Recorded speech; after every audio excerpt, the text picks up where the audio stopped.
Assalamualaikum warahmatullahi wabarakatuh. Perkenalkan, saya Umu Alizah dari Prodi D3 Kebidanan tingkat 1 Fakultas Ilmu Kesehatan Universitas Muhammad Natsir Bukit Tinggi.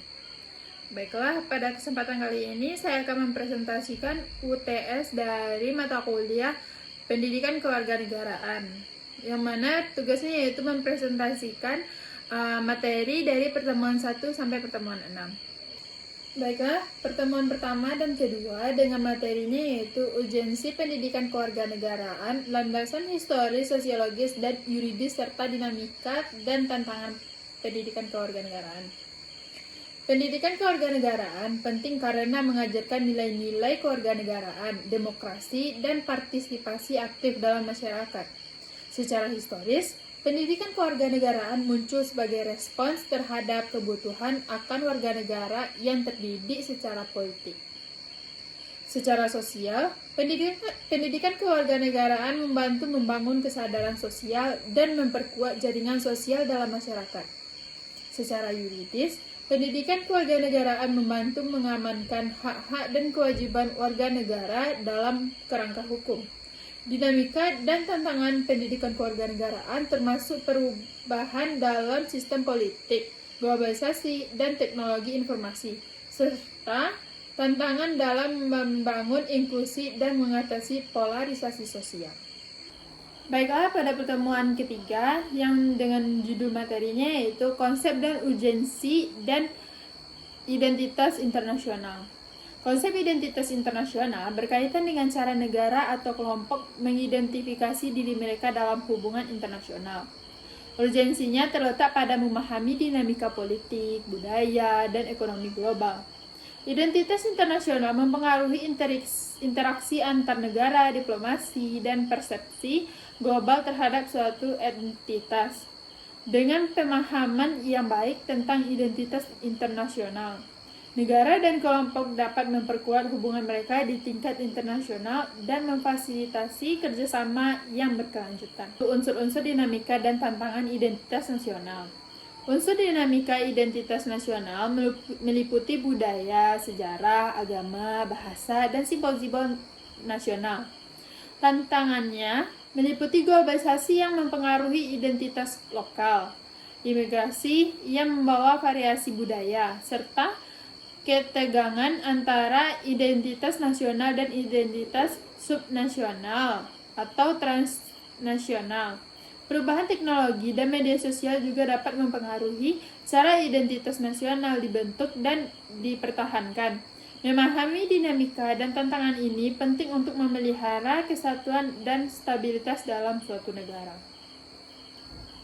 Nah, pada pertemuan kelima dengan judul materinya yaitu konsep dan urgensi dan integrasi nasional. Integrasi nasional adalah proses memersatukan beragam kelompok dalam suatu negara menjadi satu kesatuan yang kokoh secara politik, sosial, dan budaya. Urgensinya terletak pada pembangunan stabilitas, keharmonisan, dan identitas bersama dalam masyarakat yang beragam. Integrasi nasional memungkinkan negara untuk mencapai tujuan bersama, seperti pembangunan ekonomi dan keamanan nasional, serta memperkuat kedudukan mereka dalam hubungan internasional. Nah, yang terakhir yaitu pada pertemuan ke-6 dengan materinya landasan dinamika dan tantangan integrasi nasional. Landasan dinamika integrasi nasional meliputi perkembangan ekonomi yang inklusif, pengakuan hak-hak minoritas, pendidikan yang merangsang persatuan, serta kebijakan yang mempromosikan integrasi sosial. Tantangannya meliputi ketegangan antara etnis, agama, dan budaya, politik identitas, dan memecah belah serta ketimpangan ekonomi dapat mengancam stabilitas sosial.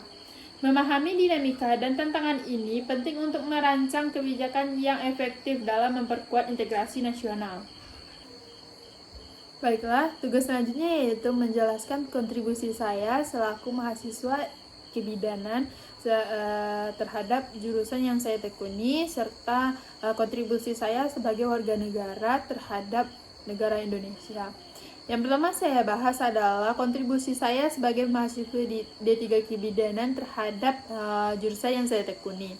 Pertama yaitu dengan saya belajar sungguh-sungguh materi step by step dari ilmu yang saya pelajari ini. Dengan seriusnya saya dalam belajar, insya Allah kedepannya saya dapat memahaminya sewaktu dengan berhadapan langsung dengan pasien, sehingga itu dapat meminimalisir kesalahan yang akan saya lakukan di masa depan. Dengan itu, karena tugas yang saya lakukan ini bertaruh dengan 2 nyawa. Oleh karena itu, dengan pahamnya saya terhadap materi jurusan saya ini dapat meminimalisir kesalahan di masa depan, insya Allah. Selanjutnya yaitu kontribusi saya terhadap sebagai warga negara terhadap negara Indonesia.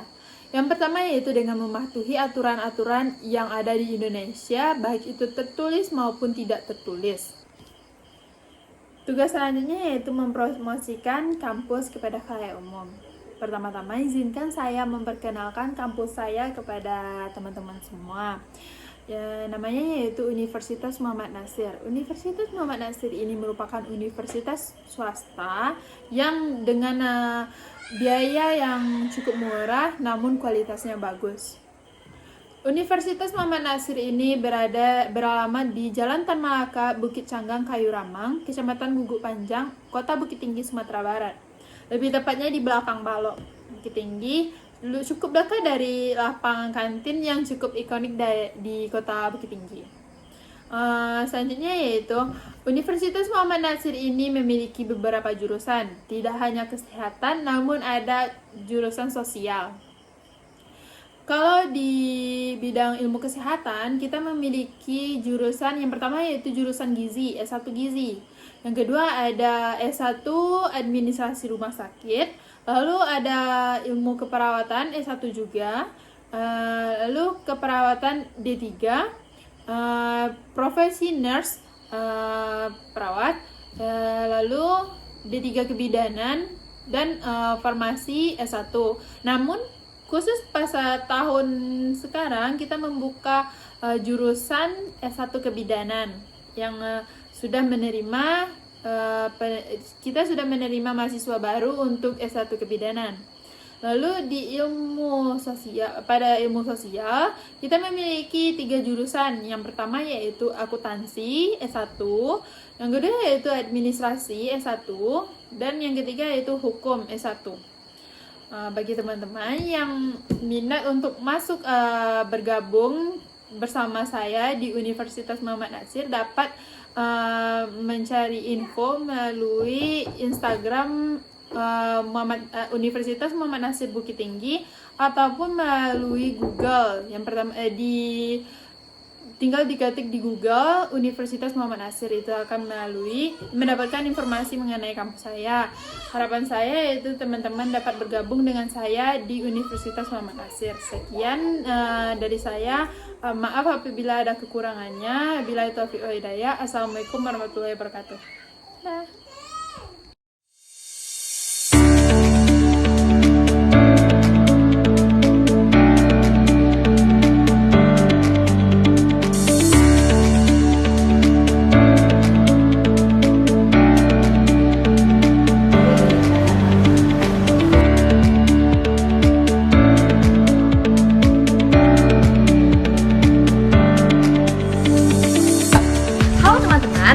Universitas Muhammad Nasir Bukit Tinggi untuk penerimaan mahasiswa baru sudah dibuka loh.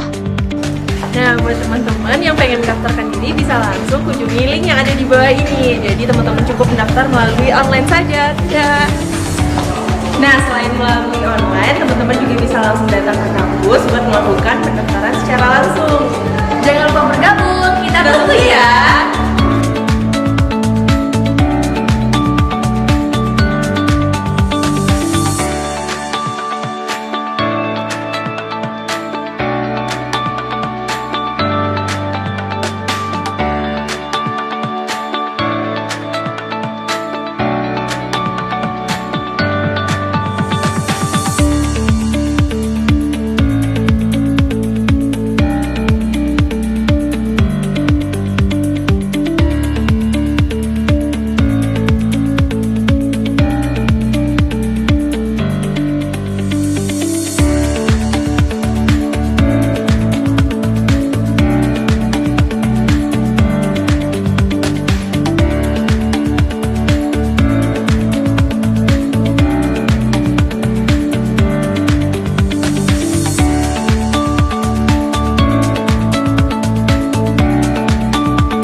Universitas Muhammad Natsir Bukit Tinggi.